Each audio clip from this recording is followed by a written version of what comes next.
Labdien, mani sauc Daiva Krieviņa, un es savus dienas pavadu bioloģijas fakultātē. Un mana šīs dienas tēma ir šūna. Kas tad tas īsti ir? Dzīvības pamatvienība vai tomēr kosmos? Un saka, ka šis jau ir fināls, tad es neatkārtošu to, ko es stāstīju pusfinālā, būs pusfināla turpinājums, taču tiem, kas par šo pasākumu uzzināja šodien, maz ievads no pusfināla. Tātad, kas tad ir šī šūna? Šūna ir tā, kas veido visu dzīvo. Un neskatoties uz evolūciju, šūna vienmēr ir nemainīga. Taču cik daudz mēs zinām par to šūnu? Nu, ja man jāsaka godīgi, tad laikam tikpat daudz zina par kosmosu. Tas ir daudz vai maz? Kas to gan zina? Bet, kā mēs noskaidrojām pusfinālā, tad mēs šūnas varētu salīdzināt ar izcilām sievietēm. Šūnas ir tikpat skaistas un veiksmīgas, ar izcilu zināšanu potenciālu, ko tās slēpj nevis mazinēt, bet gan vēmētā. Šūnas ir ļoti komunikablas un ļoti ģimeniskas. Taču, kad satiekta īsto, lai uzsākt jaunu dzīvi, tas ir patiesi laimīgi.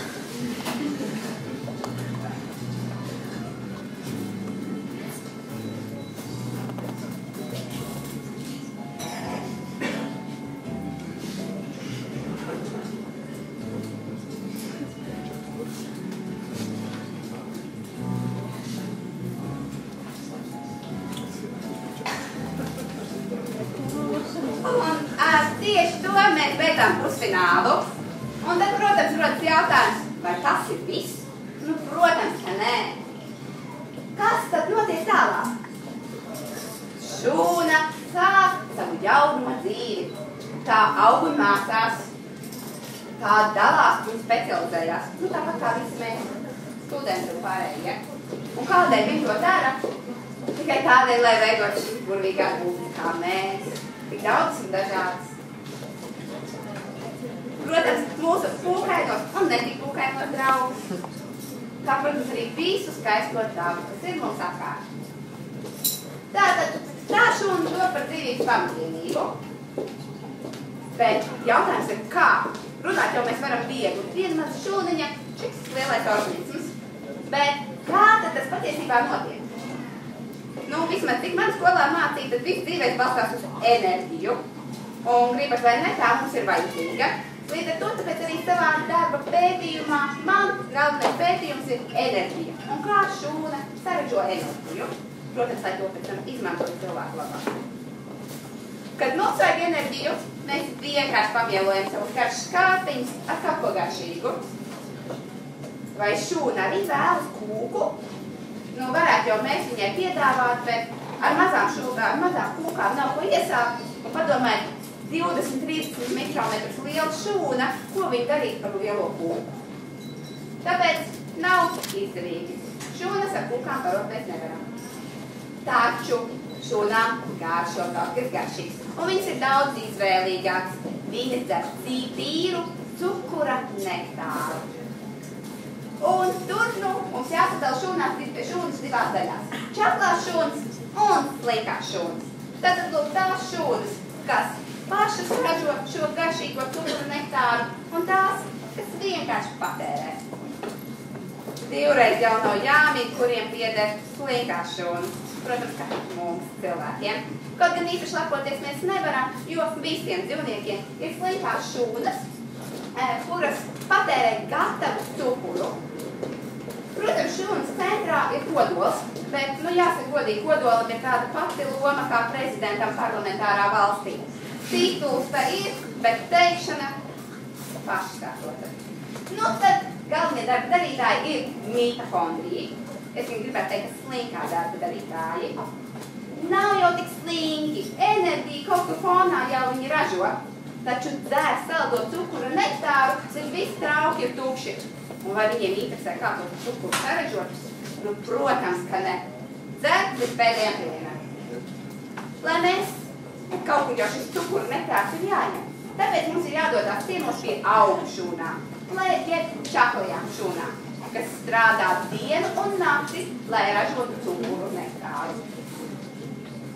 Patiesībā galvenie darba darītāji ir chlorofasti.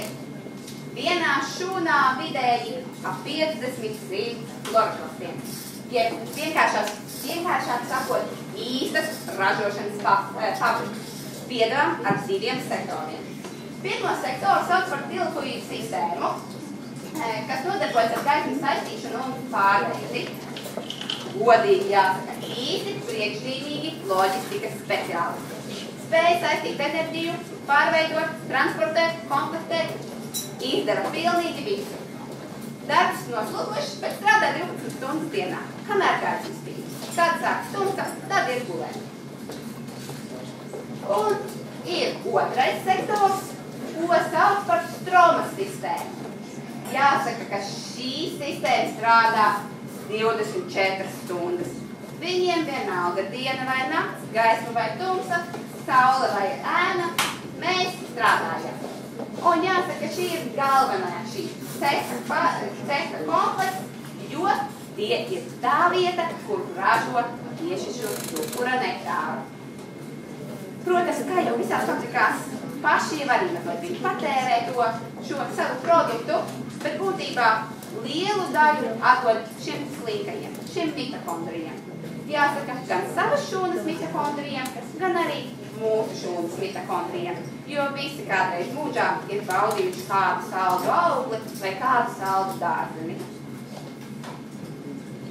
Un tā no šūnas nāk rodas enerģija, strādā, citi čaklāki, citi slinkāki, kā jau mēs visi. Un tas ir būtībā arī mans lielais darba mērķis izpētīt, kā tad strādā šī čaklieta. Slinkie jau mums neinteresē, mums interesē šie čaklieti, jo varbūt kādreiz mēs no viņiem kaut ko labu varam arī iegūt. Un šūnas strādā ļoti daudz, bet par restam viņām patīk arī padraiskoties. Nu, kā jau mums visiem. Ir mazliet klusu, bet šeit jūs varat redzēt, ka divas šūnas, tas ir tupelītes.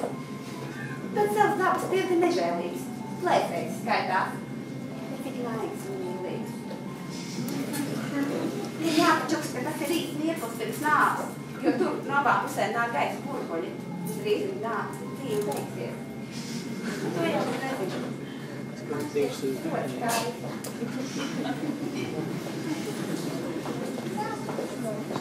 Paldies!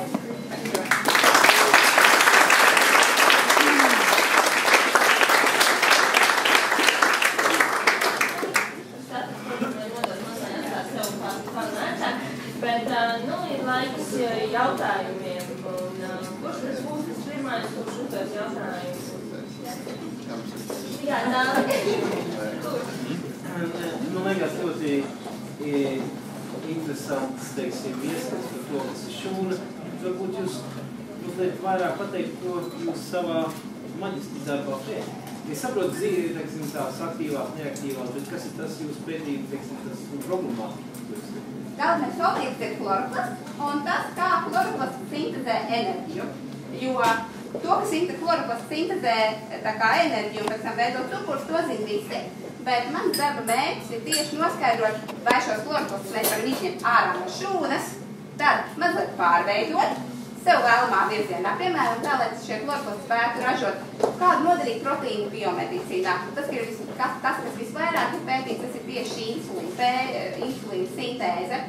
Un, ja man viss turpināsies tā, kā ir šobrīd, tad es spēšu šo chloroplastu izņemt ārā, viņam nomainīt nedaudz ģenētisku informāciju, un chloroplasts patērējot tikai saules gaismu, vispār gaismas enerģiju, sintezē šos proteīnus, un nevajadzēs lietot substrātu, kā šobrīd tas tiek lietots baktērijām. Tas ir ļoti, tas, protams, ir lielāks izmērs. Šādi būs daudz ārāk.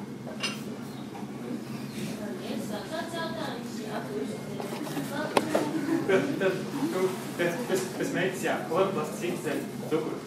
Tu pieminēji, ka pārveidot viņus, lai, teiksim, sintezētu proteīnus. Vai mēs nevaram viņus atstāt tādus pašus un vienkārši ražot rūpnieciski cukuru, neizmantojot cukurniedris vai arī cukurpietis, no kā pašreiz tiek iegūst cukurs?